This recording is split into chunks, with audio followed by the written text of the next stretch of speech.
flag is up, and it's good. You're listening to The Extra Point, hosted by Phil Ruskin. Welcome.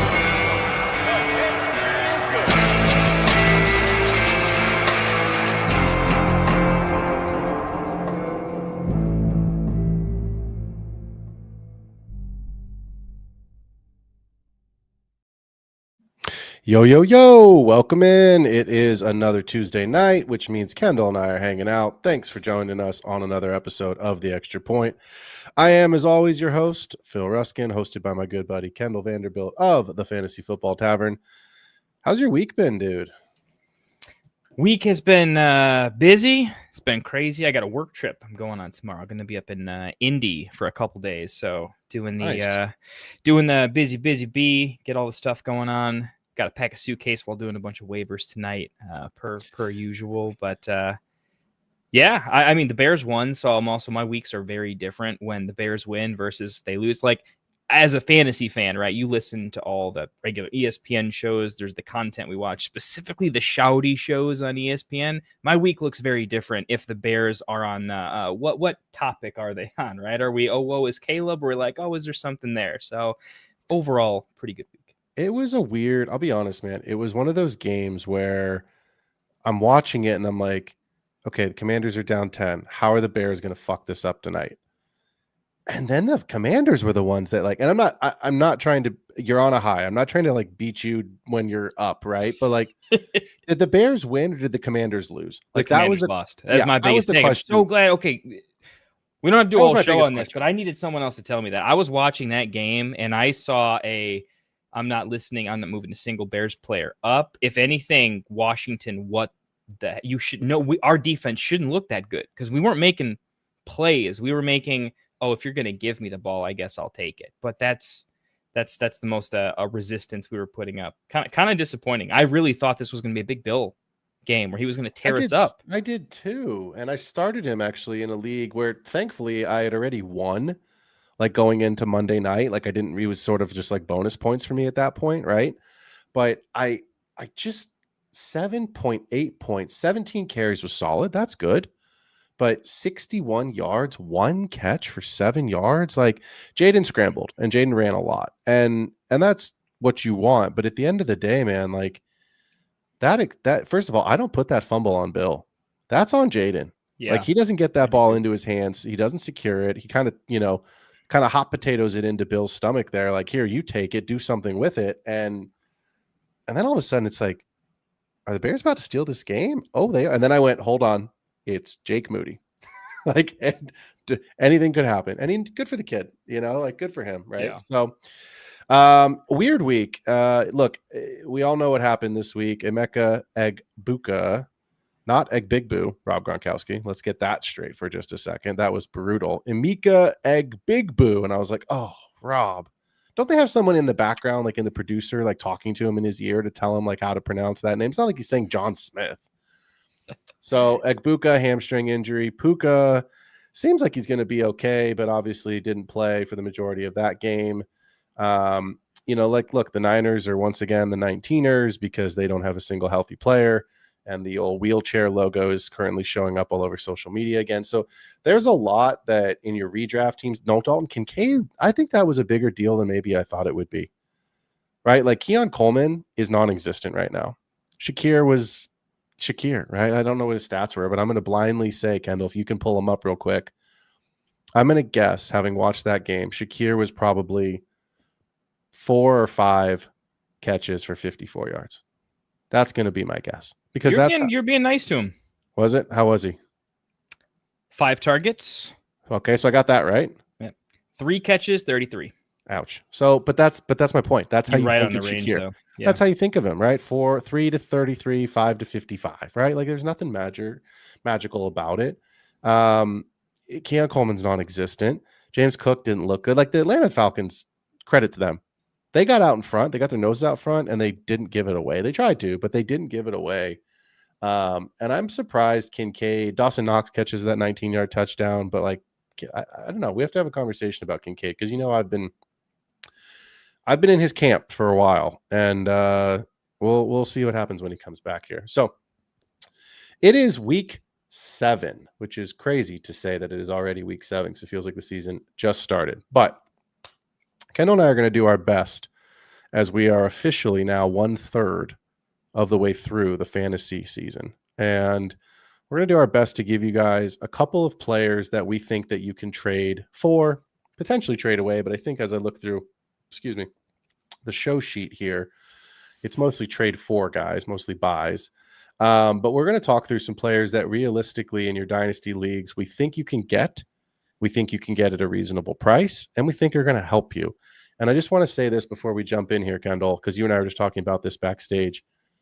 The key to what I just said is we think you can get, because I listen like you do to all these shows and I read all these articles, right? And we're constantly doing the exact same thing that we're providing folks right now, which is we are taking in information just like the rest of the market is, but we're also trying to provide context and content for the listeners out there. And really at the end of the day, I'm shocked at how many live, you talked about the screamer shows, but like how many shows I listen to where they're saying, I think you could get this trade done and this is what, but you can't get that trade done. You know what I mean? Like, it's not going to happen. Like, and I'm not saying that there's shows out there saying trade for Justin Jefferson and Jamar Chase in Dynasty, because obviously that's not what it is. But it's like it might as well be. Right? Like, oh, go trade for such and such a guy. And it's like no one's giving. Go trade for Emeka Egbuka. No one's giving him up. Go trade for Jackson Smith and Jigba. Good luck. You know what I mean? Like, it's just not going to happen. So I want people tonight, as you're listening to the show, jump in the comments. Give us some trades that are really happening in your leagues that you have on offer or that you are ready to offer out. And Kendall and I will break those down for you. So, Kendall, why don't we start at the top? I like this one. I want to let you go first here because this is a quarterback that I also agree with. He was on my short list of players to trade for this segment. But why don't you kick us off with the quarterback position night of a player that you think is a trade for that could have some value the rest of this way? Sure. Let's talk about our boy Sam Darnold here for just a minute of the Seattle Seahawks. So my take on Sam Darnold is really that he leveled up. He got good coaching last year. He took to it well, and he's just a better player that is now taking that coaching and is consistently leveling up. When I watched his film from this year, just looking back and seeing he had some pretty big box scores, and I'm trying to make sense of it and saying, hey, is this the player making this happen, or is it let's not chase box scores? And what I saw was someone who was really reading and making really high level plays, right? I actually watched some high level NFL, deep analysis breakdown. Kurt Benkert, I think I'm probably pronouncing that right, but he's the former NFL quarterback. He's on shorts and whatnot, but I like his former quarterback analysis, and he broke down Sam Darnold. It looks fantastic. He's also doing it while throwing to one guy, right? So it should be easy to stop that. Aaron Rodgers and DK Metcalf, they can't seem to get the deep ball going, right? There's a bunch of guys that should, right? Xavier Worthy hasn't really caught a deep ball yet, right? Those two guys can't not make a deep ball work. And it just, everything seems like it's pretty good. So here's the long-term. Why is he a buy? He's risky because we thought he's just not a good quarterback. I think we're past that. I think he's good. He's in a situation where he's in a talented team, good defense, but he's only really got one offensive weapon with a nice help from his running back room, right? So how does his situation get much worse? I don't think it does from a quarterback perspective. I think he's going to have enough talent to be competent. They're going to be in every game. They're still going to need to pass a little bit. They're not killing anybody on the side of the ball. And the pass catchers should only get, they got two young tight ends that should keep getting better. They could potentially, because the defense is already good, they're set everywhere. They could take a luxury, they could take the Tet McMillan pick at some point if they want to, like the Panthers did. They could just take a luxury early wide receiver pick if they want to. And while that's not great for JSN, it's probably not terrible for him. It's more like a Devontae Adams to Puka. I think that gives Darnold like a long-term 2-3 year plus. He's good in a good situation. I think there's a really safe floor for a player that's not really old. And he's at a place where I don't think he's not being talked about. He's not a sexy name yet. I mean, he's almost there, but I think he's still at a place where you can not overpay for him. You can get a trade done. The thing I was thinking about with him in actual leagues is you don't need 2 firsts. The quarterback market, even a bad one, sometimes costs a first because just it's needed on so many rosters. If you look at so many quarterbacks and you say, what would they cost? And you don't even have to love the quarterback. You'd be like, yeah, there's just no way I can buy him. I need too much to give up. Darnold is a one good productive player, just one. We don't even need to adjust it with multiple pieces. So he's doable.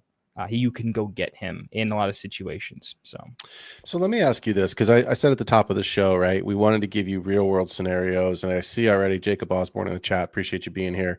But I see a question that he's already asked us, and we will get to that. I'm pulled one of my leagues because I've been on the do I trade for Sam Darnold train for about 2 weeks now. This is a super flex. Excuse me. This is a start 2 quarterback league. So it's not even super flex. You have to start 2. You can only have 4 quarterbacks because when I started this league 5 years ago, I was concerned that people would just hoard and then you'd be like, well, the integrity of the league is at question. So you can only have 4 quarterbacks on your roster unless you got some guys on the taxi. So here's my quarterback room: Josh Allen, Jared Goff, Geno Smith, Anthony Richardson. So in my mind, I have 2 quarterbacks. I've won this league 2 years in a row.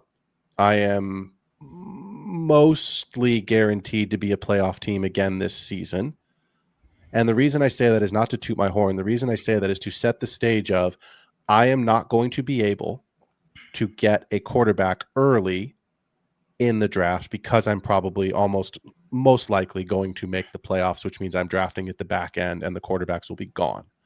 So my question is this: do you think, Kendall, because I've struggled with this a lot, do you think I could put together a trade package for Sam Darnold with Geno Smith and what is that and in your mind need to be? Does it need to be a pick? Does it need to be another veteran? Is it a multiple pick? Because Geno, it ain't good. And I say that, I'm asking you that because if the trade was offered my way and I had Darnold, I wouldn't take Geno plus unless it was something sexy. That's think, it's a tough one. Where my head goes initially is I probably don't want to tier up from Geno only because I think it highlights the discrepancy between the quarterbacks, which means it makes Darnold look better and it makes Geno look worse, which means you're going to have to overpay whenever you do that. I would rather do that sort of tier up play if the guy I'm trading for is in that 2+ first round, like hyper value. So I think stylistically you could do that, but I think you would be getting a low amount for Geno. Yeah. I think the better way to go about it is either pure to the team that needs the picks because they're not doing anything with Darnold, so his production doesn't even matter anyways. That team needs the first plus something interesting, like first plus Tesla, first plus Brashard Smith, and then massage the value in. I think objectively it's that it depends on the value of the first, right? If it's just an average first, you probably need a third. I need a first, a third, and that interesting piece because the rebuilding team can make a lot of sense of Brashard Smith or a Tesla or just something to get behind, right? And the first. That's the base, and then massage if you're super in, do you do with a late second? I don't know. I'm more at a third value right now. First, a second plus an interesting piece feels like we're getting into. I just want to go buy Baker Mayfield at that point for that price. Right. But if you can keep it cheap enough, I don't know. That's where I'm thinking. Either that or your singular productive piece, whatever that ends up being for your team. And either way, we could go into that. But yeah, I mean, look, it's hard, right? Because there's players like I look around this league, right? Patrick Mahomes, Justin Herbert, Tua Tagovailoa, Bryce Young. That's one of the quarterback rooms. That's a good quarterback room. I want nothing to do with Tua. Nothing.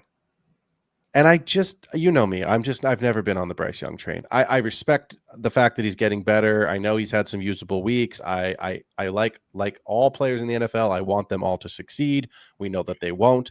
But there's nothing in that guy's room that excites me.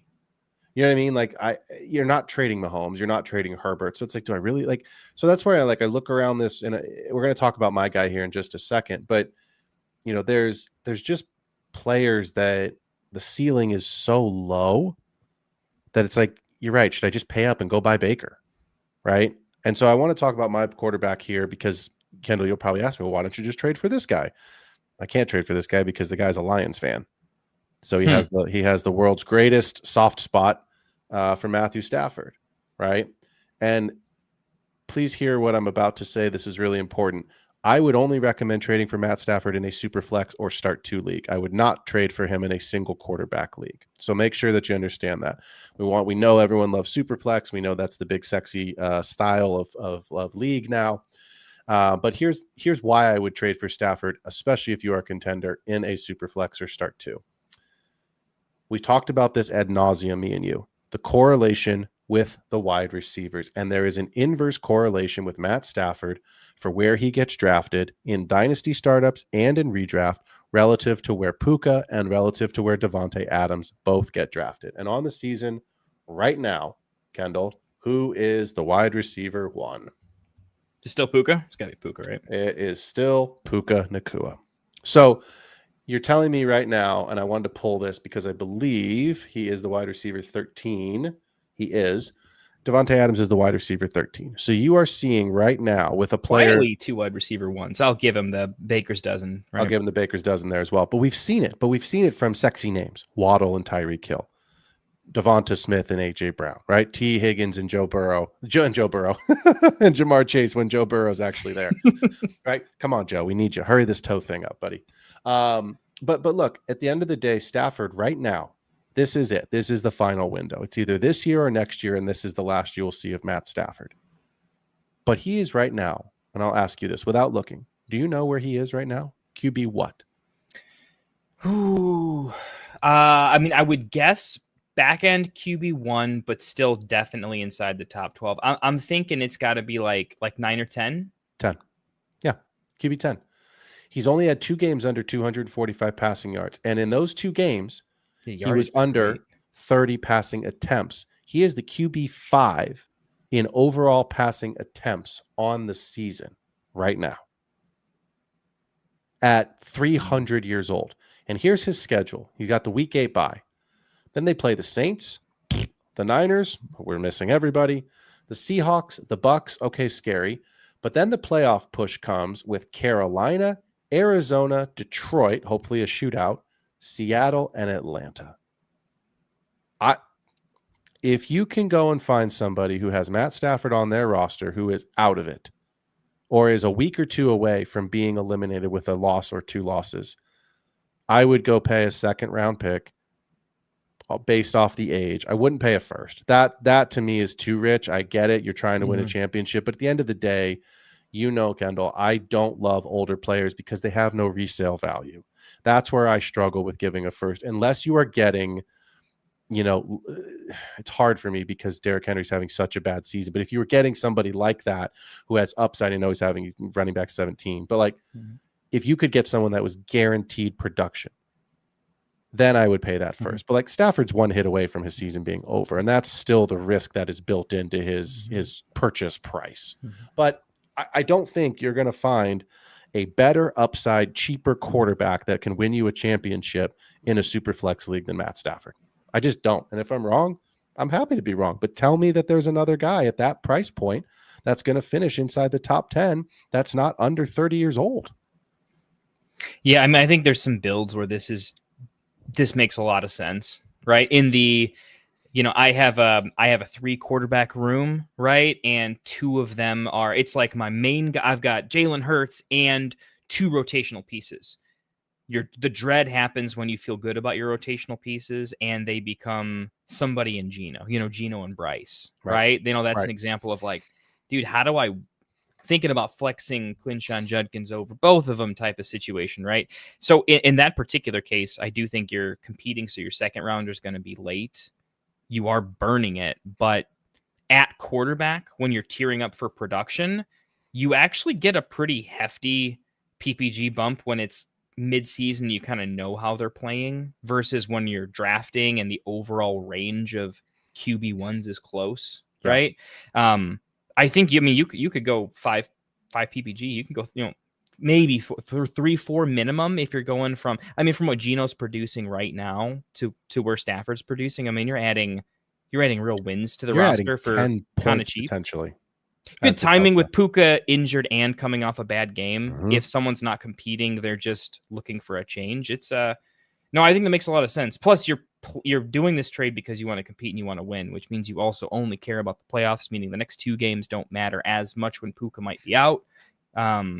or at least limited to some extent. So I think it's a great buy. And like you said, good players play better when it's the year, and this is the year. The defense is there. They drafted. Yeah, I think Stafford's going to play. I almost want him to lose a game because I want their record to be like, they need to ball out every game. I don't want them to get too soft at some point in time. But yeah, I think we've said this before in redraft. We're in on Stafford. We're in on a midseason, I think, because other players in the NFL talk about Stafford better than they do Rodgers. I think in terms of overall who's been better. Like they can specifically name plays that they seem like, I think he's that good. If you went back and you listened to our Do Not Draft show, right? I said this at the top of the Do Not Draft show. I said, if you draft Puka Nacua, he was a do not draft for me. And I said, everyone's going to hear this and they're going to go, oh my God, how could you not draft Puka Nacua? And I said exactly this. Go back and check the tape. I said, if Stafford plays all 17, Puka Nacua is the wide receiver 1. If Stafford takes a bad hit, that is the end. That's it. And right now, Stafford has played all the games, and Puka Nacua is the wide receiver 1. And so that's my continuous comment, right? It's like we talk about these guys.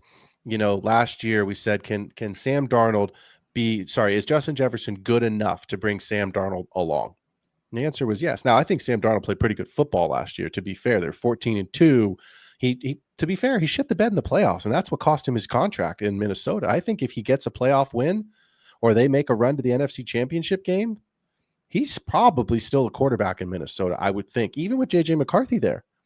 Maybe they still trade him for value because they've got McCarthy they drafted and they get like really – but my point is like you have a serious question as who your quarterback is in Minnesota, right? Oh, JJ might have dodged a bullet on that one. Boy, did he. So I didn't think about that till just now. Wow. Might have caught himself a job because of it. So, but that's my thing, right? Like you can't tell me right now that there is a quarterback in Los Angeles, not named Stafford, that is good enough to support Puka and Adams being top 12 wide receivers. It's not going to, I don't give a fuck about Stetson Bennett, and Jimmy G needs to go do a modeling career or something else, Geico commercials, because he ain't the guy. So it's Stafford. And I'm telling you right now, if he continues to play at this level, you need a Kyren Williams week, and that's when you go trade for him. You're right. You said a down week would be a good time to get him. I think you go try and snag him after Kyren has, 2 touchdowns, and then they've, got a defensive touchdown that week, and Stafford throws for, 212 and a pick. That's when you go get him. So, yeah. Let's shift gears. Let's hit the old running back position. And I'm going to I want to hear your take on this, but I want to talk this one out because you and I were talking backstage about this guy, and I think the conversation might evolve after your take on this. So here we go. Running back. I like this. I like this one. Give us a running back. Oh, I thought we were going on yours. Okay. Actually, all right. This makes us even spicier. Let's talk about some Javonte Williams. I have always been a Javonte fan. During the injury plagued, I still watched a lot of them, and here's why I'm comfortable saying it's not a soft buy. It's a hard I'm in on Javonte. He looks better than he did last year. When I actually watch him play, it's tough when you're watching. I'm not the biggest NFL analyst of all time, so when I watch a player in one uniform versus another, it makes it just a little bit more difficult. I'm just being honest, but I think he looks better. And the stats back it up. I mean, just last week, he was literally had the highest EPA in the entire NFL amongst running backs, the most expected points above average, right? So he created more fantasy points per touch than any other running back. And that's really difficult to do. So he's playing lights out, which is fantastic. He's 25 years old, Phil. He's only 25. I know. He got injured so early, and now he's kind of doing it. So here's why I'm kind of in on Javonte. 25 years old, having production that you just can't fake, at efficiency you just can't fake. We'll probably get into that with your guy as well here, where sometimes there's just thresholds that are... There's a reason Hassan Haskins can get 30 carries and still not get 100 yards, maybe 40. There's a reason for it, right? Yeah. Javonte's hitting stuff where he just shouldn't. So here's the long-term play, because we're buying in Dynasty. This is a popular redraft buy. What makes him a Dynasty buy? Shouldn't this be a run far away? Isn't this a trap, right? Because normally it is. I'm going to say normally it is. It's not a trap here because you look long term. The team has 2 billion holes. They like to take big swings. Okay. Jaden Blue, I drafted him a lot in Dynasty because I wanted running backs with interesting or muddy backfields I want to check as many of those boxes as I can because the math says enough will hit that I'm going to profit, right? I'll be honest, I wasn't a crazy Scattaboo guy. I figured either it's going to be awesome or he's going to be dust, but I'm going to take enough of him that something will happen, right? And knowing full well that it might not. I took Jaden Blue the same way. I don't think it's going to happen. Now that Sanders is completely out of the picture, I think it's more than likely that Jaden Blue is just not good. He's more hype in situation than he is an NFL player. He could be awesome. We'll see. If he's not, I don't see a world in which Javonte doesn't get the immediate extension, becomes the solution. I think this is a team that has difficulty. I mean, they make negotiation look hard. They make me and you look like we could be an NFL negotiator tomorrow. Because my goodness, Dallas, it's not that hard, right? Jerry gets a player that you get to tell Jerry as a lawyer, right? Jerry, you could extend him and you won't even notice the cap hit and he'll be happy with it, right? From where his situation was to an extension, right? This is like the version of the Kyron deal, except way cheaper, right? This is the Chuba deal, but cheaper, right? I think that just solidifies them for a long time. I could see a 3-year extension easy with avoidable year. He's there for 2 for sure. And we see what the team looks like in 2. If that's the case, he's a better version of Chase Brown because he has all the touches, but he's got the efficiency to go with it. Right. Interesting. Yeah. Why do we like Chase Brown? No defense, great offense. We knew he was inefficient, but he'll still get all the work. We have all the work, no defense. Yeah, that inefficiency is showing up in a big way right now. He's better Chase Brown, and he's a year and 2 months older than him. That's it. Yeah. Right? Yeah. It's interesting because I'm in a league. I guess. But. I am in a league right now where I inherited an orphan team, and it's a decent rebuild, right? I sold Puka for 3 firsts. I sold Nico Collins for 2 firsts, and I have Javonte, and that's kind of what this team is. And I can't get anyone to buy him. Right. And to your point, it's like, it's Admiral Akbar in my head, right? I'm obviously a big student. Well, I have my fake background up, but like in my real office, I've got a bunch of Star Wars stuff on the wall here. It's like, it's a trap. It is. Or is it? And that's what we're talking about, right? Like at the end of the day, I'm the opposite of you. I didn't think Jaden Blue was going to be a thing. I'm happy to be wrong, but as of right now, we don't know what he is. Phil Maffa's on IR. I'm not sure if he's going to come back. And does he muddy that backfield? Is Miles Sanders going to eventually? I just don't know what that's going to be. But I think Javonte is going to be on the Cowboys for the next 2 to 3 years in some capacity. And I think that's the piece for me that gives me some value of if this is a player who is going to be an important piece of an offense where he's not asked to be the guy. And I think that's the key. I think that's what you're buying. The expectation level makes this palatable for all involved. Exactly. It's I'm okay selling him because I could be cashing out close to his peak value. I'm okay buying him because I think that he could be a valuable. I think there's both. I think you could make easy arguments for why you should buy him and why you should sell him. But it's CeeDee Lamb's team. It is always going to be CeeDee Lamb's team unless they trade for Bijan. Or get, you know what I mean? Like, or draft that caliber of a player. And even then, it's probably still CeeDee Lamb's team. So I like this player as a buy. I think you can get a deal done here. You and I were talking backstage. And we're saying, well, let's see if we can get something done on the air. You're not in this league. Otherwise, I would happily try to work something with you here on this. I theory crafted from that owner's perspective. I mean, I think I know the range that I would pay for Javonte. I mean, I think it's 2 clear-cut positions. It's I own Javonte.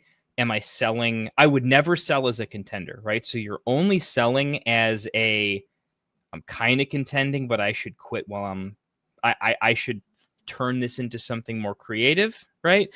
Play for the long term, or I'm just not competing at all, right? I think the difficulty is when you are in the middle of things, it's still like, if you're 2-4, you're still kind of like, I need to wait a week. I need to be 2-5 beforehand, right? It's just a weird time where give it 2 weeks and the owner could be very motivated pretty quick.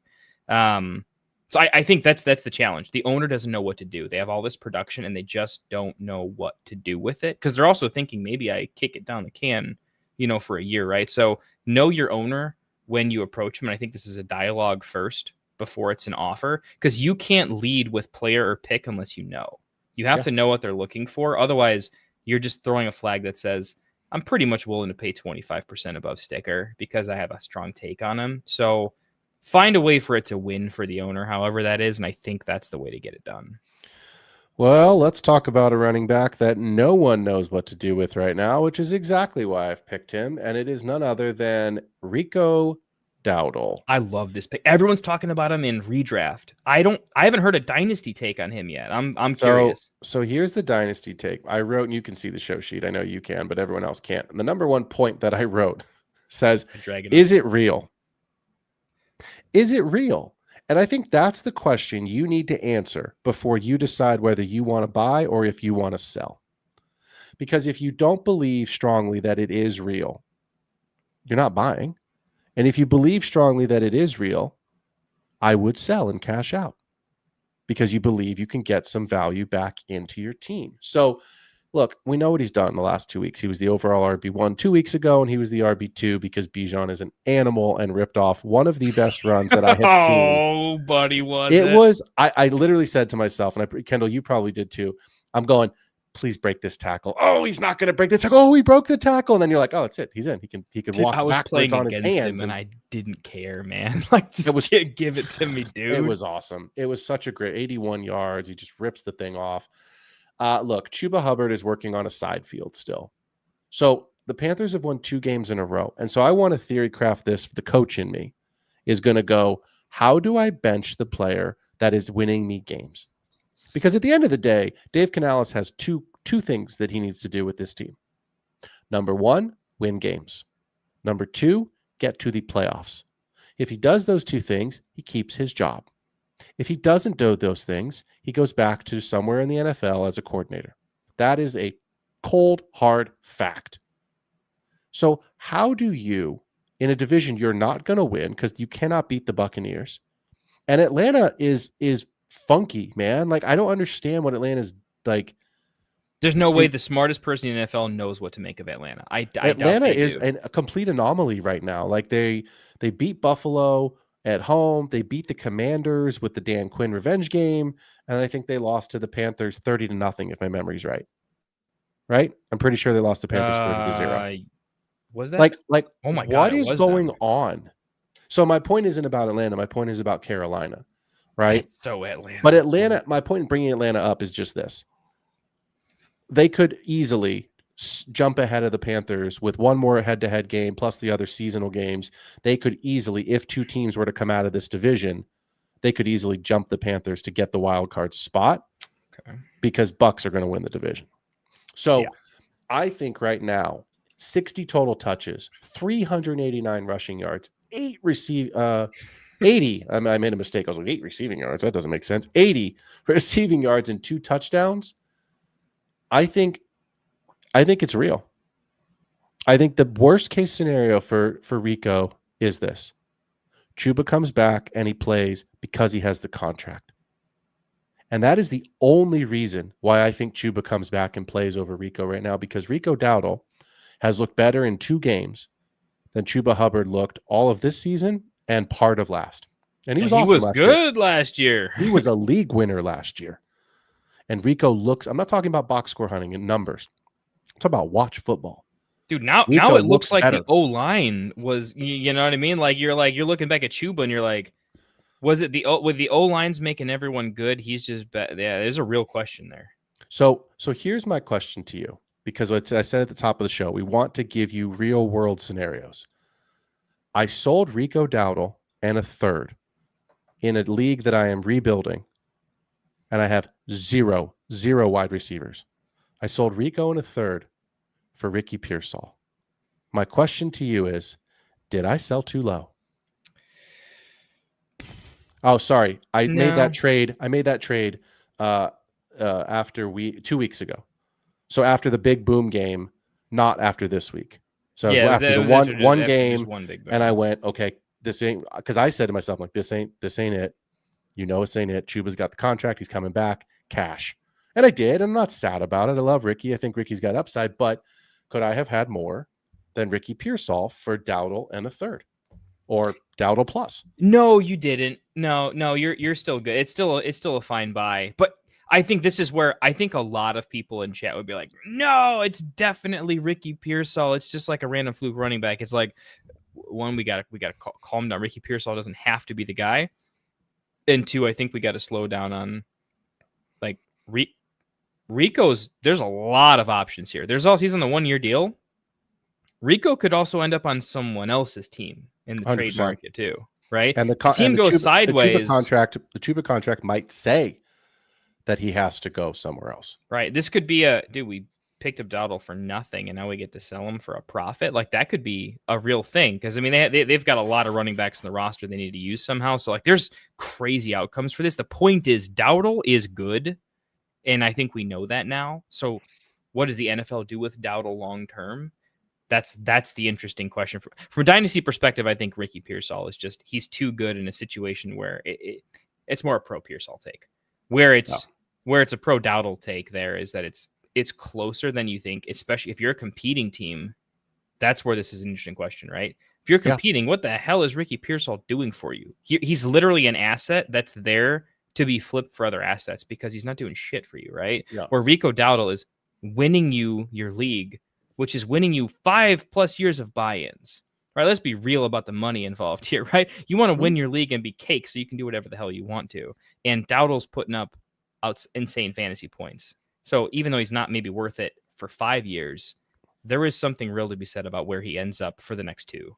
So before we move to the wide receivers, I want to say this, because we talked about this a lot last year. You'll remember this conversation. We said last year many, many times, Jordan Mason was the most likely player to get traded from the Niners because he represented the greatest return in value that the Niners could get back, because they had a young, I almost said freshman, rookie in Isaac Guerendo, right? And we didn't believe that Guerendo, sure, he had 2 games, I think the Seattle game and then another game I can't remember off the top of my head, but he had you're right. pretty good numbers last season, right? And he had some flashes. And here's why I bring that up. Rico Dowdle is on a 1-year, $2.75 million contract. That is peanuts. It could increase to 6.25 with bonus incentives, and that's all great. But here's the thing that no one has talked about in 2 years that people need to remember. Jonathan Brooks is on this roster and has not played in 2 years, and he is still on a rookie. He's on a rookie deal. And if you could trade Rico Dowdle away and get something back in because you've paid Chuba and you have Brooks, that is a real concern. And if Rico Dowdle winds up in Green Bay, that is atrocious for Rico Dowdle's dynasty fantasy value. I was going to say Atlanta, but he can't go there because I think Algiers fine. He's obviously not going to go to Detroit. I was going to stay in the NFC North with someone they've recently traded with. What? But I don't think they'll do it because they got boned so hard in the DJ Moore deal. But the Bears need a running back, and they need one that's affordable. I think Dowdle would be a great addition because, I mean, I just don't think Monogonai can stay healthy. But I think the team's not going to want to trade for running back. The fans want a running back in Chicago more than DeAndre Swift looks. I mean, I'm not. I know if we got a I don't think he looked good. That's a full Bears show for another day, but I don't think he looked good, man. In the same way we started the show, which is the Bears didn't even look that good, man. Like, Washington looked awful. No, Washington lost. Washington's defense just looks pathetic. Washington lost the game. Yeah. Well, watch. I'll send you. I'm going to send you some highlights of Swift being tackled because he chose to get tackled, not because he was trying to be elusive. He wasn't good that game, and he still performed. No, I watched it. I mean, I saw it. I mean, I've never been a big DeAndre Swift guy. I just haven't. And it's, I'm sorry, but like, the proof's kind of in the pudding. It's his 3rd team now in 3 years between the Eagles and the Bears and the Lions. And it's like, I'd have to pull it. But I mean, I don't remember a season off the top of my head where DeAndre Swift has been in the top 12. I'm sure he has been, but He has not. That's No, why I don't remember it. yeah. 18, 19, 22, 23, 19, 18. He is a perennial low-end RB2. Hey, man. Let's talk about some wide Yeah. receivers. Not going to let Let's us get too down. The Yeah. fun part of the show, the wide receiver part of a Dynasty show has to be like the rip a shot. Like, let's have some fun, right? Like, wide receivers in Dynasty, baby. Well, one of these would be considered cheap tequila, and the other would be like, Wells tequila. So why don't you kick us off with your Wells tequila buy of a player here before I give the old man cheap tequila later. All right. So. Cool. Okay. Zay Flowers for me, soft buy, not a hard buy. Just for me, the delineation in my terminology. This is me. Maybe Phil has his own kind of monikers for this, but for me, a hard buy is a player that you are actively willing to overpay on, and your take is strong enough that the range of reasonable overpays is still all gravy. You're in, right? A soft buy is situational, right? Market price, this makes sense, but let's not get carried away, right? It's find an opportunity. And I'm there. And I'm there on Zay because it's not sexy and it's doable. I just overpaid for Zay Flowers. My opinion, right? I'm not checking, KTC or anything like that. Just my own personal opinion. But it was a situation that made sense, and I think it was a good mutual deal between the teams, right? So here's the take. Here's the fundamentals. We have a team. We have a wide receiver one, on a team with a prolific quarterback, will be there forever, that likes to score a lot of points. Okay, we have the wide receiver one sustainably for a decent amount of time, with a prolific quarterback and a team that scores a lot of points. Right, that's a good situation. We get to pair that with this team, while he's been on it and been kind of mid, has been a insanely run-focused team where the touchdowns have been insanely run-focused. We are now at a point where that running back on that team is on his swan song. We're kind of seeing it and feeling it. The defense taking a step back decimates the value of the running back room. We see this all the time. Quinshawn has more utility than Derrick Henry with the way the offense-defensive combination kind of works, right? So, again, wide receiver one with a prolific, offensive-minded, going to put up points quarterback. They were run-heavy. The running backs are kind of dying off, right? And we're also going to shed an elite red zone weapon, probably in Mark Andrews, that's going to be going away at some point here. And while he's not what he used to be, he still caught like 10 touchdowns last year. He's still a red zone threat. So we're getting 2 billion touchdowns back into the pool. We're getting a team that's too good to have a high draft pick to really draft anyone lethal kind of ever, if I'm being real, right? They have to trade for it, right? Not this year. Well, not this year, but not this year. And I'll even take away the defensive take, right? I'll say, like, who doesn't love a Jamar Chase when they have no defense, right? Let's just say year to year, on average, their defense is above average. And I'm not even going to say their defense will stay terrible. I'm just going to say we have a situation where we have a player who's in an ugly situation and is unsexy and isn't even looked at as a wide receiver one, but he's on a high-scoring offense with a great, stable head coach quarterback situation, which is very important for wide receiver volatility, right? Look at what BTJ was a couple weeks ago, right? Like, you get that wrong, it gets swingy quick. And that should be losing touchdowns and targets that you can not even pencil in. This is full-on stamp it on there. And he's been okay. He's been underperforming a little bit, but he's been okay. And everything should go in his favor in a stabilizing fashion. That makes a good buy for me, specifically because I think he's valued somewhere just over a first, and some people don't even think he's worth that. I checked on KTC earlier just to be where the market was at. It had a 2026 mid first is higher than Zay Flowers. And for me, I don't think I can offer that and get a deal done almost any day, anywhere. But that was telling. That was interesting. Maybe I'm not in. I thought I was in enough leagues, but maybe Chat can help me out. I thought for sure if you're offered just a single first for Flowers, you hold. I thought you had to pay a little bit more, but I'm curious. Maybe there's some more down takes there. But I see everything that makes a lot of players just pop on their offense. The boxes you need to check. I see it's there with him. It's just the stars aren't aligning this year, and you've got a pocket of time where I think you can make an affordable buy if you're a competing team, not necessarily win now, but you're in a competing window and you want to push it. I just bought him recently. I told you I overpaid for him. I paid about, I'm not going to get into like this for that, but about a first and a second. I think that's fair if I show all the stuff on screen. And I think that was an overpay. But for me, it was, I'm okay overpaying if I think the floor is pretty stable for a long time. And I think it's there. I may never hit the ceiling with him. It's there though. I'm arguing there is a ceiling that is there, but he's not quite hitting it enough. And all the stars should align starting next year to really unlock that in a way. And in a 3-year dynasty window, I think if I unlock that next year and maybe just even possess it for 2 full seasons, I'm going to feel really good about using that first. And I'm not really loving the 2026 class, particularly because the quarterbacks seem a little iffier than maybe we would have projected. And it's very wide receiver heavy. There is one running back I can project in the first round of rookie drafts next year, and that's a maybe. It's the Notre Dame running back. Jeremiah Love. Yeah. But without that, it's going to be so top heavy and so a weird of a rookie draft where it's going to be, you're going to have to draft the best player available, but your team doesn't need him.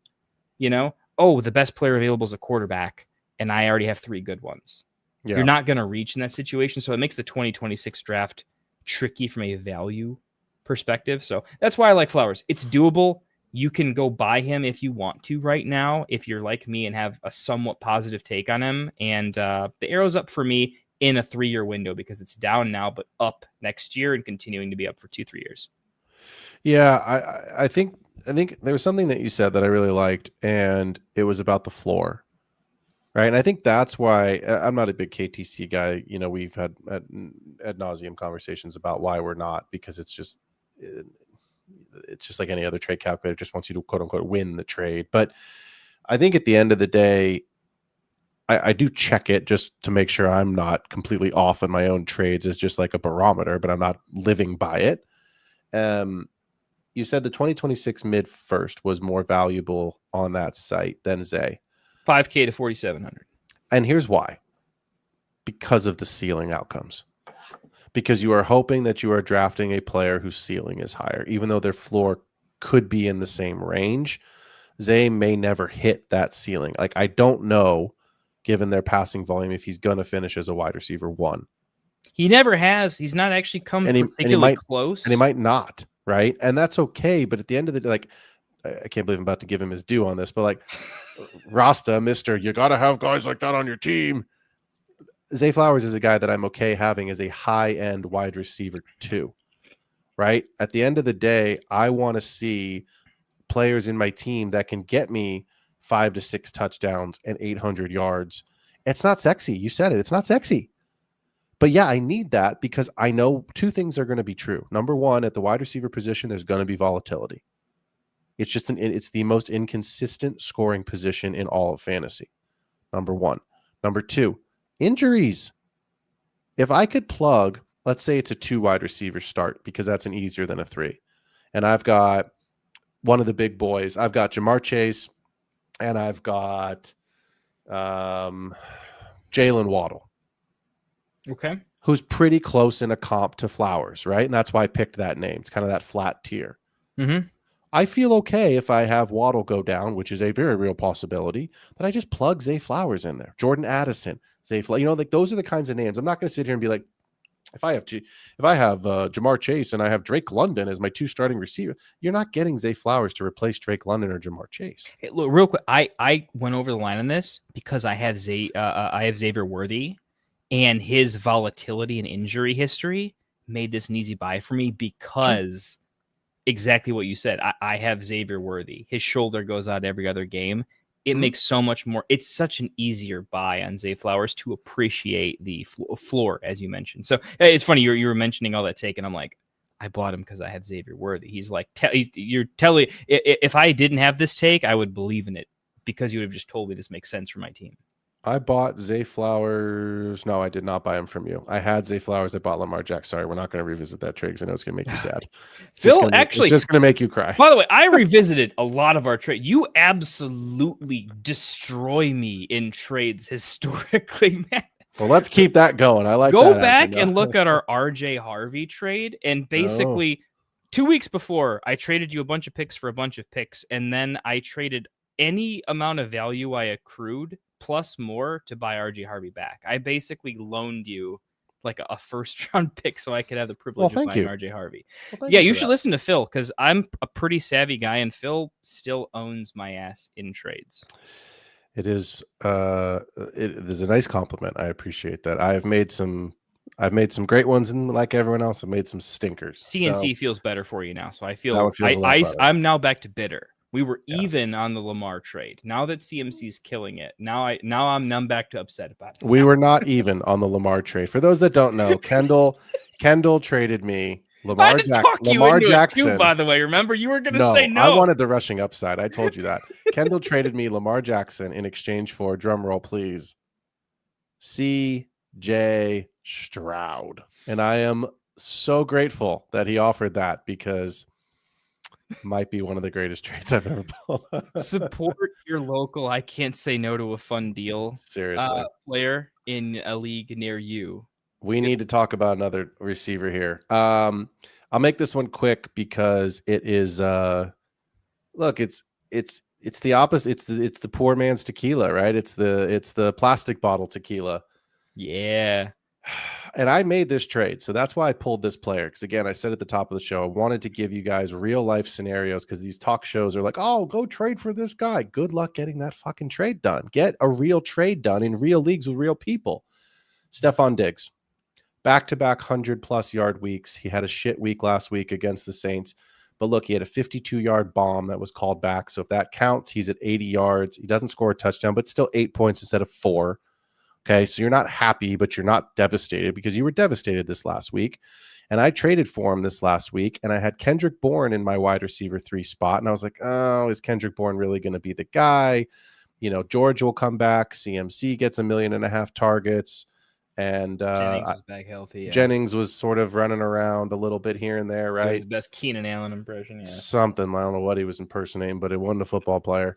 But look, Diggs had a bad week. Okay. And of course, Bourne killed it. Now, I still won in that league. Thankfully, I was, it didn't really end up hurting me, but it could have. My point is this: who is the number 2 target on the Patriots? Is it Hunter Henry?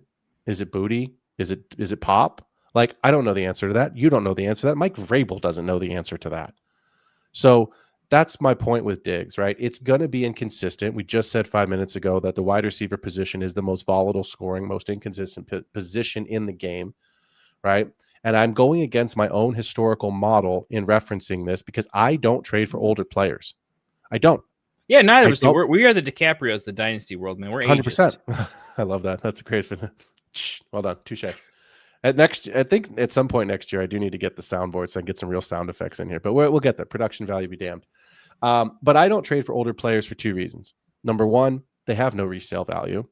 Number 2, you just have to sit there and hope that you're getting what you think you're getting, because if you miss, you've burned the pick. Okay. But this is my last piece on Diggs, and it's not a fantasy piece. It's a real world thing, which I think is going to equate to fantasy goodness. Hear me out. Patriots have a real chance at a playoff spot. They beat the Bills already in Buffalo. They beat the Bills on Glacier Jersey night. Okay. So which means they get to play them in Foxborough again, which means they realistically could split the season with Buffalo. And when push comes to shove and it's playoff time for fantasy, weeks 15, 16, and 17, which is the real NFL's playoff push for the Patriots to actually get a wild card or win the division. Who's Drake May throwing the ball to when the game is on the line? Because it ain't Pop Douglas. Ooh. I know the week 17 is the Jets. I know that. I've got so much Garrett Wilson. I've got to know that. Buffalo is week 15 at home. Buffalo's a good team, but their defense is in shambles, as we have all seen over the last couple of weeks. Yeah, even when they win games, even when Buffalo wins games, they give up points. And in fantasy, I don't need the Patriots to win the football game. Yeah, shoot, Miami put some points on them. Yeah. I don't need the Patriots to win the game. I need the Patriots players to score points. So they get Buffalo, Baltimore. Baltimore looked bad to start the year in terms of an X, but that's a target now. And the Jets. And that is when I want Stephon Diggs. So if I can make it through this season if you can go and trade, and I'll tell you exactly what I traded. I traded a 3rd round pick, which was not my own pick, which right now is which right now is projected in the is projected in the early 3rd. I traded an early 3rd for Stephon Diggs in a start 3 wide receiver league with a double flex. So I think you can go get Steph Diggs for a 3rd round pick. I think this week is the perfect week to go get him because he had a dud against New Orleans, and I'm pretty darn sure they have the bye coming up, which means he's going to have another kind of fade from your memory week. And I think you can go get a player who is going to ultimately be the number 1 target earner for this team, the red zone threat, and that could be a player that pushes you over the top. I just want to mention this really, really briefly because we got some questions I want to get into. It's hard for me and Kendall to give you some tight end buys, some tight end trades because it's just such a thin position. So I just, if you can try to make an offer for Dallas Goedert, I think you should. It's the same argument I just made for Steph Diggs. He's old. This is his best historical touchdown season already, and we're only 6 games in. It's not sexy, but right now you have to play Dynasty in the current season that you're in, even though Kendall and I will shout from the mountaintop, you play in a 2 to 3 year window. I'd rather have 1 ring now than a Dynasty tight end that may or may not help me win a championship over the next 2 to 3 years. And the way Goddard is playing, the way that A.J. Brown and Devonta Smith are not getting the ball and are not getting touchdowns, I'd go buy Goddard for a 3rd and just put him in the lineup and just say, you know what? For this season, I'm probably getting a top 5 tight end rest of season. That's his upside right now because Brock Bowers is not coming back. Kyler Murray's got a mid-foot sprain, so they say he's going to be back, but he may not. So sure, Trey McBride's awesome, but you can't get Trey McBride. Would you rather have for the rest of this season, this is the last thing I'll say, Kendall, and then we'll get into some of these questions. Would you rather have for just this season Sam Laporta or Dallas Goedert? Ooh. Right? The fact that you even have to think about it is half the answer to the question. I'm taking Laporta, but I had to think about it a little bit. Yeah, because you look at him in a similar tier. Yeah, Goddard's underrated because he's actually an elite run blocker. Anytime Saquon's trying to get involved, Goddard's on the field, and anytime they have to check out of a run. This is actually it's real. Like if we never get super advanced analytics. This is the one analytic stat I've got. It's not really a stat, but it's the reason Goddard has all of these. Like, why are they passing to him when they check out of a run? Goddard's route is one of the first reads for the quarterback because the route tree is kind of screwed up. The players aren't where he wants them to be. He's planning on giving the ball to Saquon. If that has to change, it often goes to Goddard. And so that's where a lot of his free touches are. He's tied to Saquon's production kind of back and forth, and he earns those touches because of how many hard hits he takes. He's just not the Kittle guy that gets known for it. So I think even PFF was grading him insanely highly in the offseason as a run blocker, and just gets him on the field every play. I mean, for the rest of this season, let me give you some names that you can't trade for in Dynasty. Brock Bowers, Trey McBride.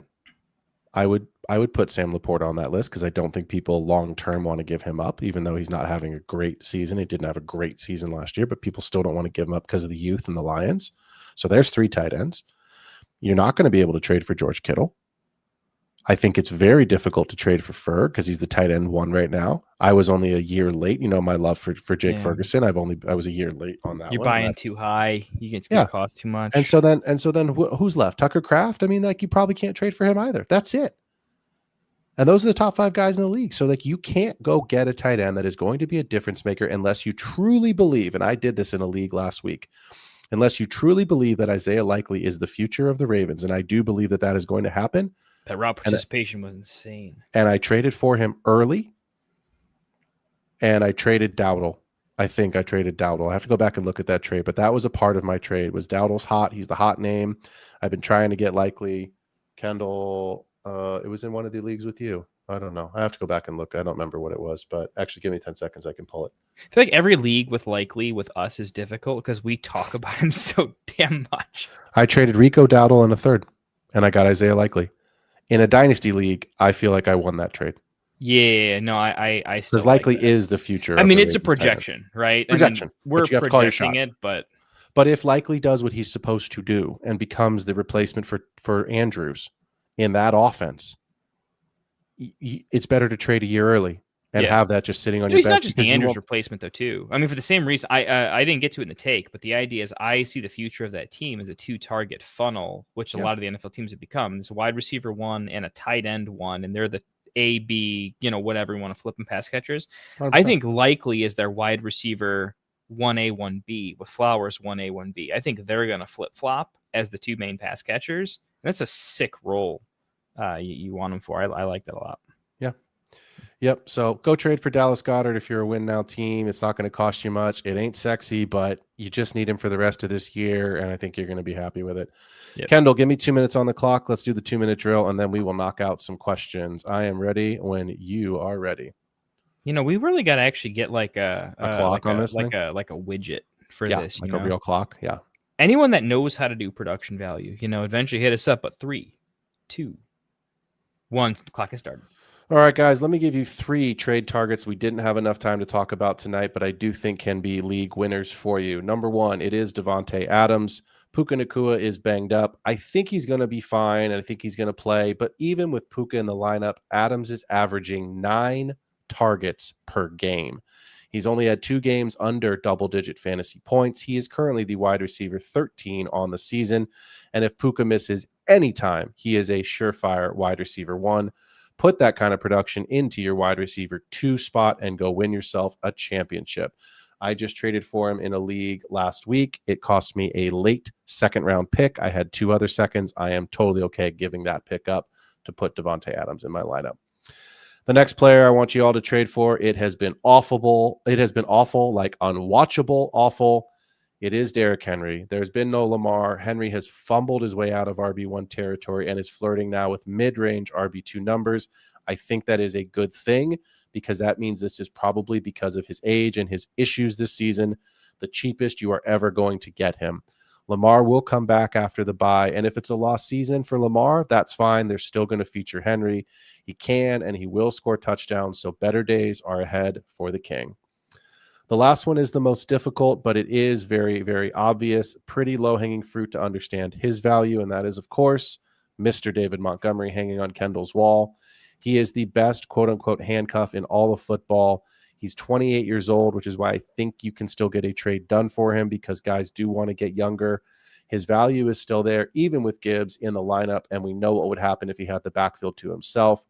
Laporta and JMO have been boom-bust players. The consistency has not been there for those two, but it has been there for Monty, Gibbs, and now is the time to go get him. He has a difficult matchup this week against Tampa Bay, then a bye week. So I think there's a 2-week window for Monty before the second half of the season, and if he puts up another quote-unquote dud versus Tampa Bay, you can get him for a second-round pick. Made it. 206, not bad. All right, scroll to the top. Jacob Osborne. Let's do it. Amon-Ra for Tet and a mid-first was offered to me. I'm a contender, and I would receive Amon-Ra. Full PPR dynasty. What do y'all think I should do? Kendall, I'll let you answer. This is an easy answer for me. So for me, the easy answer in the dynasty window is Tet in the first. For sure. I want the Tet in the pick side. I think Tet is passing the eye test. I'm in. But the only thing that's making me hesitant is because I think Amon-Ra, like, there's just so many targets, so many good players. He's going to lose a step next year, in my opinion. Not because he'll lose a step, the team will.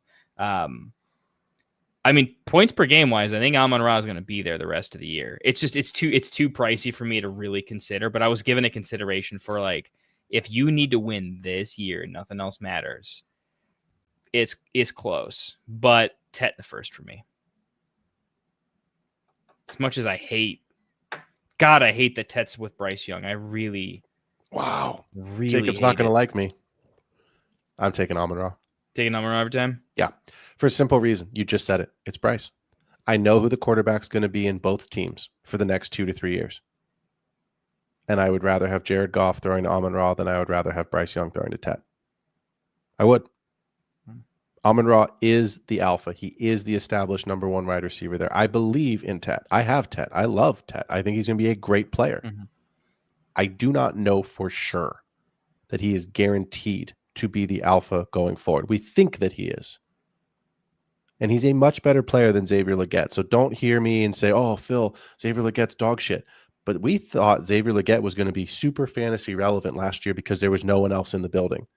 Xavier Legette is an afterthought this season.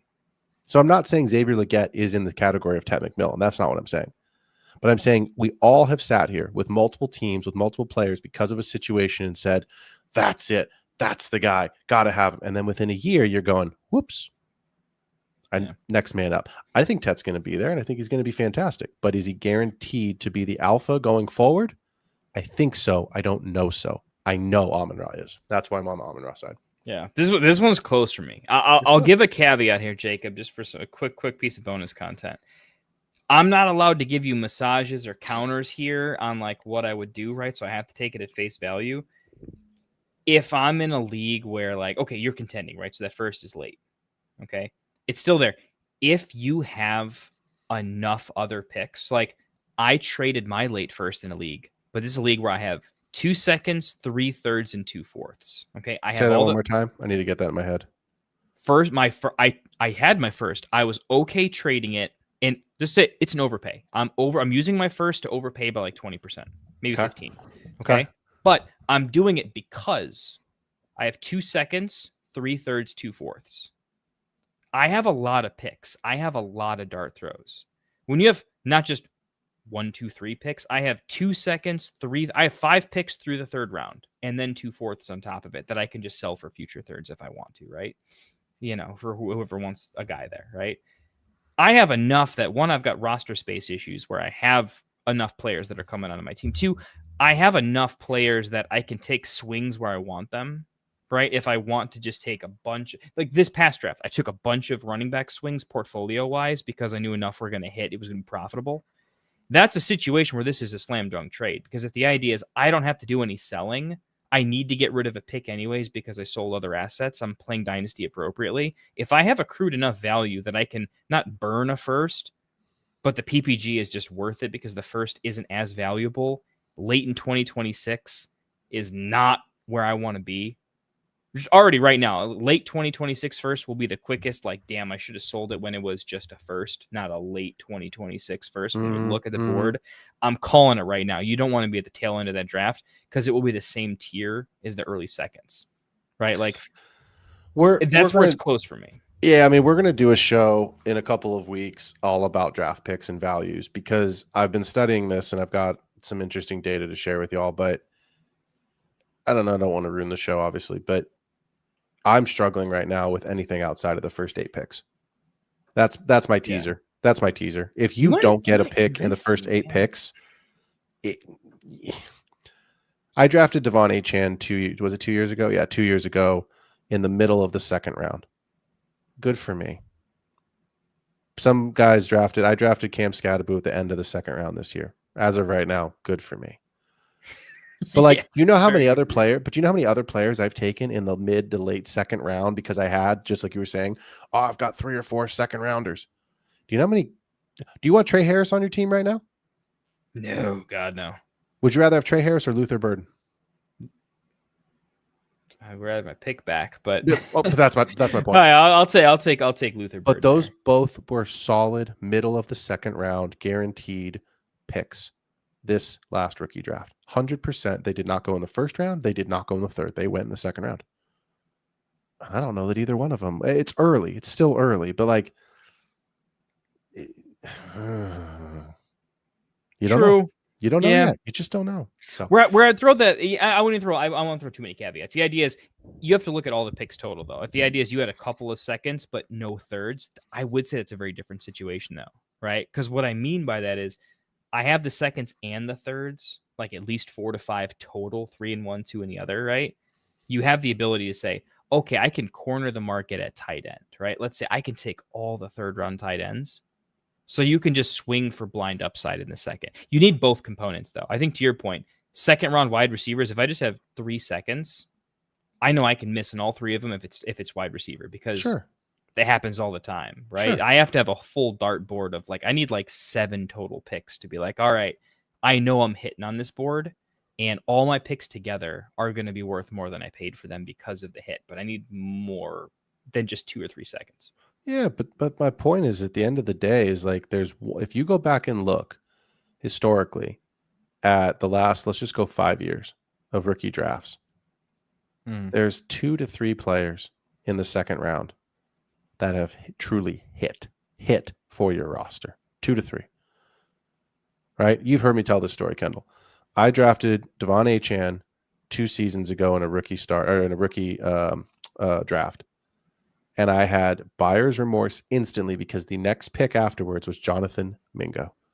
And I almost traded. It was one of my good buddies, and I called him up on the phone. I said, bro, let's do an Achane Mingo swap. And he's like, I don't know. I'm pretty in on Mingo. I couldn't believe you passed on him. And I was like, yeah, I just I was like, I needed Achane because I needed a running back, and like I don't believe in Mostert, blah. And then Mostert, what does Mostert do? 300 touchdowns and breaks the franchise record. And I'm like, oh my God, I'm screwed. And do you remember Achane's draft capital was like, man, thank God he got to a good draft spot because we were not in on him. No one would have taken it. That's why I took it. If he hadn't gone to Miami, I wouldn't have taken him. We were all looking at Kincaid like that's I don't the even spot, think Jonathan Mingo's in the league. Like I'm sure he is. Isn't he in Dallas on IR? Yeah, that's what I'm saying. Like I'm sure he is, but that's my point. Like he's not. Anyway, lost his job to Flourney or whatever. So you just don't know. Yeah, Flourney. Yeah. Yeah. Galaxy Jacob, great Pickers. question, though, man. That one screwed my brain earlier. Just by the way, that was. Yeah. Jacob, solid question to start us off. Ask yourself this: is your team? You says is a win now team contender? He says, are you still contending with Tet in the first? Maybe you're contending with Amon-Ra. Yeah. Galaxy Pickers was offered Baker for Pollard. Smash that accept button. Oof. Ouch. Roster is now Baker, Nix, JT, Judkins, Bill, Kendry, CD, Rome, London, Addison. God, are we getting a question here? Oh, there it is. Okay. I was like, well, I mean, this is a great team. Like, Galaxy Pickers, good for you, man. You got a badass team. Yeah. I'm now 4-1 in I'm assuming he means 12-team league. And I've never heard of a 13-team league. So we're going to say that's a typo. His question is, do I flip Nix into a running back? So he now has Baker. I'm going to assume, Kendall, that this is a 1-quarterback league. Yeah. He's asking, does he flip Nix into a running back? Definitely yes. Just don't get greedy. You're not getting much for him. Nix is way fallen from grace. I would say this. I would down tier, because you're going to need a second quarterback. Even in a 1-quarterback league, you got to have 2. I would down tier Nix and get the running back. But the problem is I don't know what you're going to get. Like, oh, wait. This is a dynasty. I'm thinking redraft. Yeah, it's a dynasty trade. I was thinking redraft the whole way. Galaxy, this is dynasty, right? Let's just make it's a dynasty show. Let's make Baker for Pollard, though. I was like, Baker for Pollard's a redraft trade. I wouldn't make that trade. Not right now. Baker's the MVP. Baker's the best player in the league. That can't be a real dynasty trade. Baker for Pollard. It shouldn't be a redraft trade either. But either way you look at it, it shouldn't be a real question for whoever the person offered this. He said he was offered Baker for Pollard. Yeah, whoever offered this needs a offered this needs a system reset. Yeah. Well, if it's fully if it's a 1-quarterback dynasty.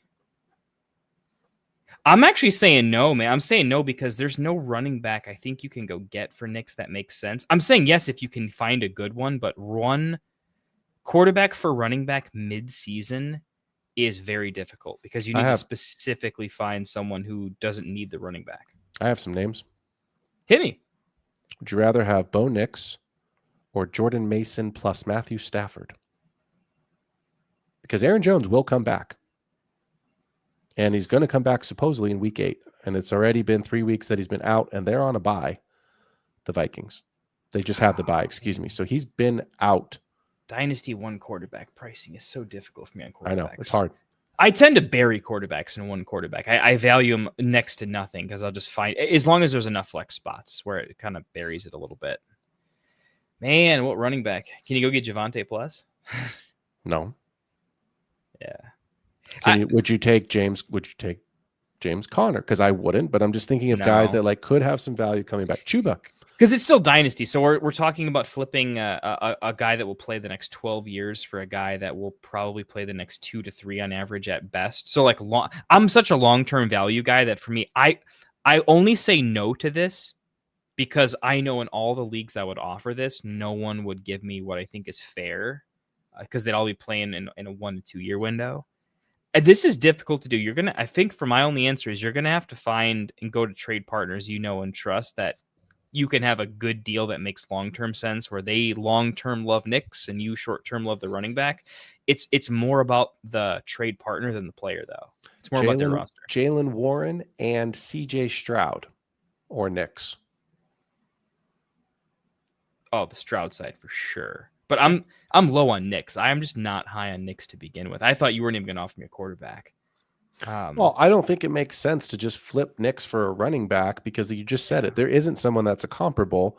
And what are you doing without a second quarterback?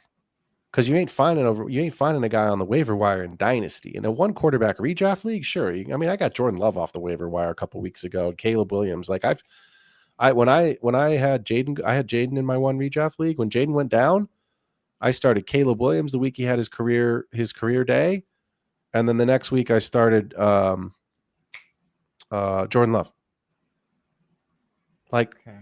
Great against Dallas in the 40 in the 40-40 game. Who would you rather have, him or RJ Harvey? I'd rather have Knicks. Okay, I thought the owner would probably prefer Harvey long term. That's where I think I get into. Our Harvey doesn't help you this year. Like my best buys at running back are they're not producing, but they should be good later. But here's my reasoning. JT and Judkins are your starters. Yeah. If Baker goes, and he's got Bill as a third RB. Right. So this is my point. RJ Harvey does not crack your starting lineup. He probably doesn't crack your flex. So you're only unless he breaks out next year, and that could happen. Sure, of course it could, but right now we don't know. And Dobbins is still under contract. Yeah. But if Baker goes down, I just say no because he's got a third running back. Like I don't think he even needs the running back. Like I wouldn't invest in a fourth running back in Dynasty if I didn't have to, because I feel like it's a depreciating asset I don't need, I guess. Yeah. I don't know. I would put one of Goddard and Hunter Henry with Knicks and try to go do something there. Because they're both going to be out of the league in the next 2 to 3 years. You know what I mean? Like they're both so old. I would try, and they're both having good seasons. That's what I would actually combine and try to go find someone else. But I don't know. We could be on this all night. So yeah. Nino Pena, what's up, fellas? Might need more of Phil's opinion on this one. And he says below, Bears question. Number one priority on Burden. I had him locked in over Tez, but saw the DJ Moore day-to-day news and now contemplating the two. My assumption then is this is a redraft question. It's hard for me to answer without knowing who else is on the waiver wire, but I will say this. The news that I've seen is that DJ Moore was out of the hospital. They think it's a groin injury. He's already flown back to Chicago, and he should be back with the team this week. I have a hard time. Here's my caveat with the Bucks. I have a hard time predicting who it's going to be, Tez or Shepard, but it's going to be one of them this week.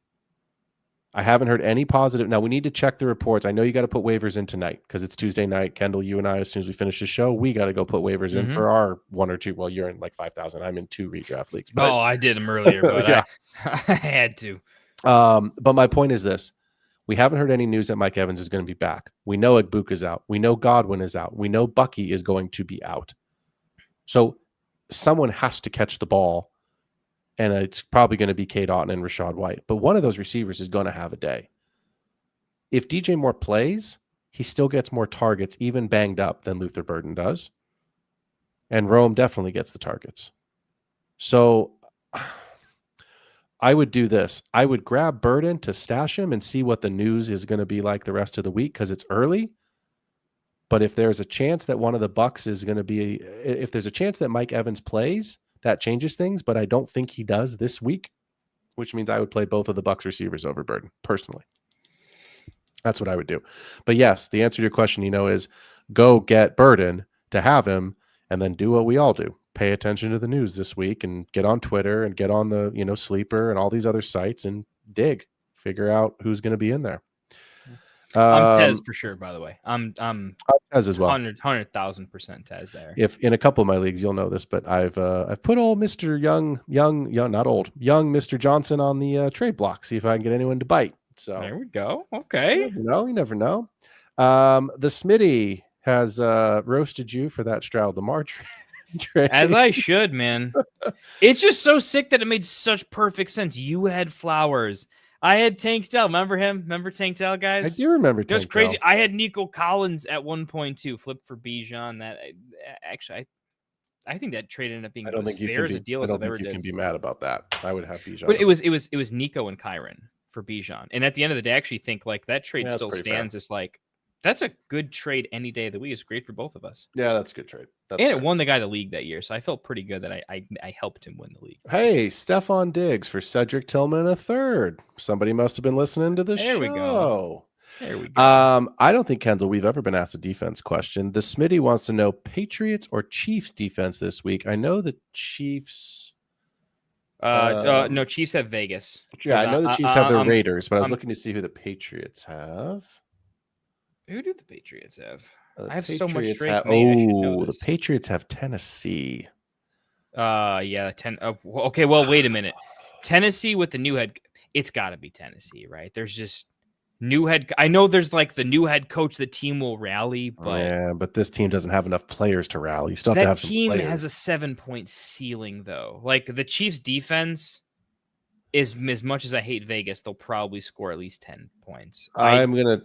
I'm gonna take the Chiefs defense because they're at home. I hear you. The Patriots are on the road at Tennessee. I hear you, but here's the caveat. It's an emotional Vrabel game. I know Vrabel wants to win this game. I think they should win this game, but does Tennessee just get up for one game and say, this is our Super Bowl, and we're just going to stick it to Vrabel one time and win one game this season? I know they won one game already, don't have but it. No, I'm there. I just decided that as much as I want to bury Vegas, I just decided in my head, I think everyone is going crazy that Vegas is god awful. And I'm not going to like almost upset, but I'm going to say that the Chiefs Vegas game is closer than we think. And God help them if they can't tackle a running back. so you're taking the Patriots. Yeah, I'm taking the Pats team. Okay.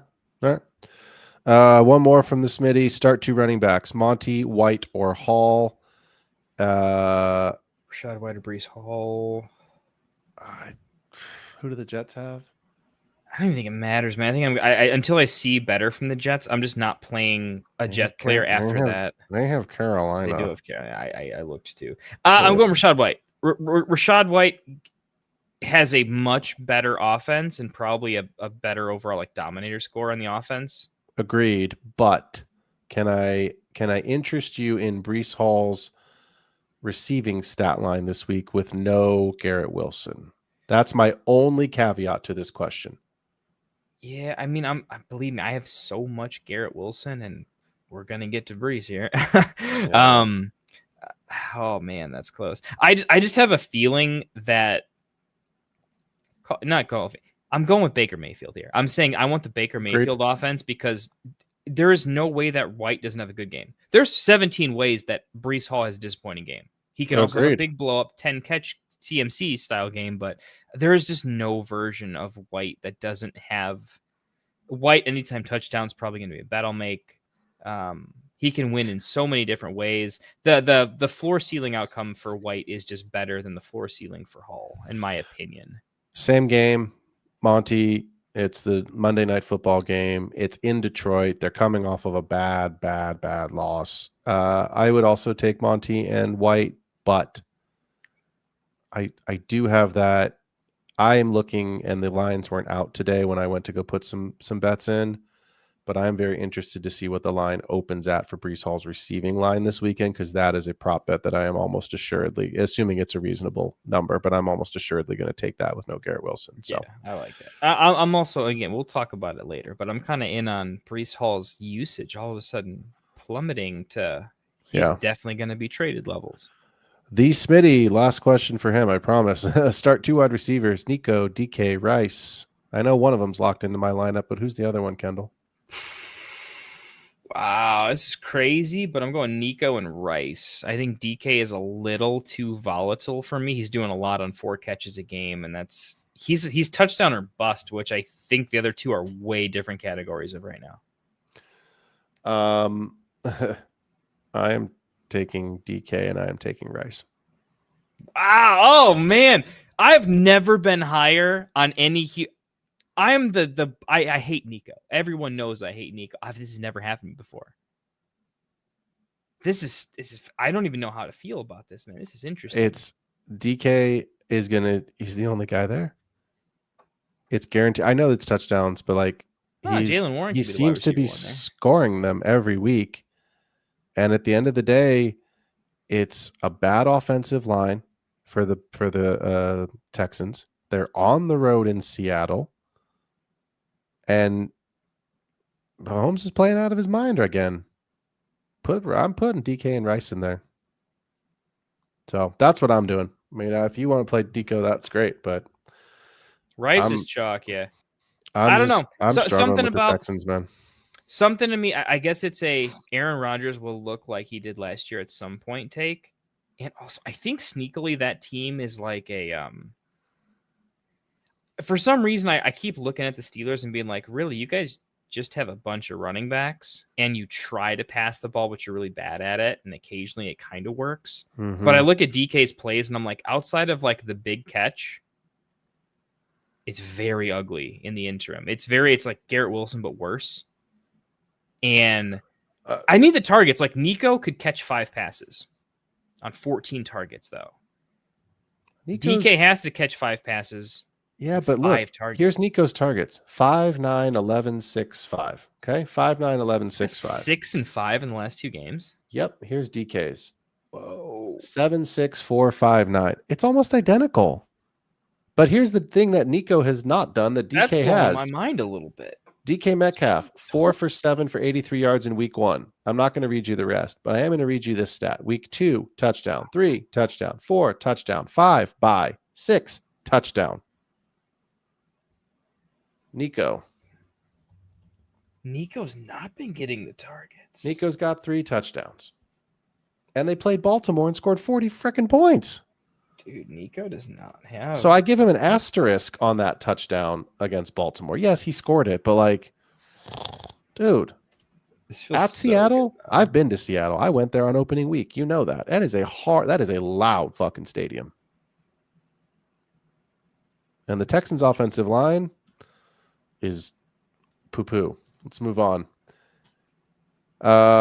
This one's interesting. I'm going to make this one quick for me. I don't think we're probably going to agree on this one pretty quick. Nino Pena, who should I drop? Tyler Algier or Michael Carter? That's an easy drop for Michael Carter. Carter for me. Yeah. Algier's insanely good. Algier's good with Bijan, and if Bijan isn't there, Algier has that backfield to himself. Michael Carter. Bijan with 400 yards, and Algier's still startable. And he still scored. Scored a great 19-yard touchdown to open the game. It was a great run. You guys want to make a live deal? T-Hum looking for a running back in the Football Network League. Okay, yeah, I looked at that. If you're around, I almost got in there, and I'm like, dude, I got nothing to trade. All my pieces aren't tradable. I do. I'm rebuilding. Well, not rebuilding, but I'm soft rebuilding already. So T-Hum, throw something in the chat for me, brother. Let's see if we can make a deal. Michael Clark, if I'm starting my rebuild right now, should I hold on to Scat and JCM or trade them for picks? Woof. Scatterboo's a hold. Yeah. Scatterboo ain't going anywhere. And I'm telling you right now, I don't want to get into the whole does he go into the tent again? What should happen, Brian Daboll conversation. But I will say this. Cam Scatterboo and Jackson Dart are the only reason Brian Daboll might save his job. Yeah. You think Brian Daboll is going to put Tyrone Tracy on the field right now? You are crazy. Other than a change of pace when Scatterboo, and I don't know if Scatterboo gets tired. The guy's the fucking juggernaut from X-Men. Yeah, there is no change of pace. There is no change of pace. He has one pace. Go. That is his pace. Go north. Look, for that reason, I'm telling you, though, I'm throwing it right now. The hype on Scatterboo is so insane because of the media. I'm not saying he's a sell. I'm saying he's a first person to offer me 2 mid-first and a second wins. Like, I'll throw out the stupid trade. Like say that again. First one to give me the what? First one to give me 2 firsts and a second. He's yours. 2 firsts and a second. Yeah, look, if you're going to get a Jamar Chase, level value, Christian McCaffrey. Well, it's because look, I think you're getting 2 firsts for Scatterboo because people were doing to do it for Hendy. And now that Hendy's like, we'll see. I think if you throw out, you give me 2 firsts right now, I hit the button immediately. In a 12-team league, someone's going to do it in Dynasty for Scatterboo. I think you can actually go for the 2 firsts and a third. And then you maybe close in the 2 firsts. I actually think you can fully get 2 firsts from right now, and I think that's the line where I might actually just keep him at that rate straight up if he's going to a contender. I think you might need more. I'm that in on Scatterboo, but I will say I'm in on the sell. If you can find a deal that makes sense, if you can get a big deal, sure. But everybody has. He their can't price survive point. a major injury. I mean, how much value does he lose if he has a major injury at the That's end it. of the year? That's it. I think he's done permanently because with his style of play, he can't lose another step. So no, if I can chalk out on him, I will. I would say this though, Michael Clark. I'm holding on Scatterboo unless, like Kendall said, there's a monster offer. I would shop Bill. I haven't seen. I know it's only been 6 games, but I've not seen enough that says next year guaranteed he is the guy. Right? We just talked about it. We just talked about it on this show. Right? Chuba has the contract. What if Rico Dowdle winds up in Washington next season? That's a real. The kid's on a 1-year, $2.75 million contract. There's some talented guys that have to go somewhere. That's nothing money. What if Breece Hall winds up in Washington? Because Breece could go anywhere. I heard today, I was listening to Fantasy Footballers podcast today, and I need to vet this, but I heard on their show today that the value right now for Breece Hall is a 5th-round pick. Kick rocks. If I'm a GM and I can get Breece Hall for a 5th, I'll give you the 4th just to make it better. It can't be. That can't be right. That can't be right. If Breece Hall gets sold for a 5th-round pick, every single person in the Jets organization deserves to lose their job. That doesn't make any sense at all. It cannot be right. That's why I said I have to vet that comment. It cannot be the actual value. Like, what's Kenneth Walker worth? By that valuation, 16 first-round. Like, are you kidding me? A 5th for Breece? Talent for talent, I still don't see them as significantly different since they were drafted. I'd rather have Breece than Kenneth Walker, but that feels like some Jets steam. That feels like that's just not. It's like steam, bro. That's 3P1C fail. Did I get that right? I got that right. Am I missing the joke? Is there something there? No, I think me and Classic have had this wonderful person before. I didn't. It's one of those things. If someone else is watching it, they're just hanging out with us being on stream. We never get the inside joke. So I don't know if I missed the joke. Goddard or Kraft in PPR rest of season. Kraft easy. Yeah, Kraft. And Broshov. If we're sneaking, sorry, I thought you said if we're sneaking. If we're speaking some past trades, last year got Gibbs for Dowdle, Pollard, and what ended up being the 2025 109 and a 26 second. If we're thinking Dowdle is on the uptick, do you guys think I won the trade? I don't care what the rest of the crap is. You got Gibbs. You got the overall RB1 last year, who's going to be a top 5 RB again this year, and probably will be, assuming health, for the rest of his young days. Injured because he doesn't have some stupid snap share. He'll be good forever. Yeah, that's what I mean. As long as he's under the age of 30, you have won in perpetuity. So you won a lot. Oh my god, you won a lot. Yeah, it's almost like trading CJ Stroud for Lamar Jackson. Almost, man. Give me time on that CJ Stroud. How many years am I going to need for that to level out? Oh my god. Well, it might never happen. To be fair, the way Lamar Jackson's going this season, it may not be as bad of a trade as lopsided as you think it is. So yeah, I need all of this season. And Rafi getting involved. T-Hum, I'll trade Bill for Chuba. Rafi told us how to put a timer on stream too. He got in my DMs. Yeah, good. Rafi, DM us because we got to put the 2-minute drill up there. So we are 33 minutes over the show time, but that's because we did all the questions. We ended the show exactly 60 minutes, and I am pretty darn proud of us. We get $1 tip for every minute we go past. That'd be great. Do that. That'd be great. For all of us here at the Get Right Fantasy Network, we appreciate you being around for Tuesday night show with the Extra Point. Kendall, as always, thanks for being here, brother. I will see you next week. If you've got questions for us, hit us up on our Discord, pop into our DMs on Sleeper, go back and watch the show, throw it in the comments. We will answer those questions there as well. But have a great rest of the week. For your redraft leagues, make sure you get your waivers in tonight. And for everyone else, enjoy. What do we have on Thursday night this week? Oh, God, the Bengals and the Steelers. Ugh. I would say enjoy Thursday Night Football, but maybe just have it on in the Make background. a good dinner though. Make sure make you a have good something else to dinner. talk about. Hang. My daughter and I are playing Uno a lot right now, where she's really into Uno. So play some card games with your kids and have the football game on in the background, but don't sit there and watch it. It's going to be one of those AFC North 17-13 sort of games. Yeah, no sound, just the picture. No sound. Yeah.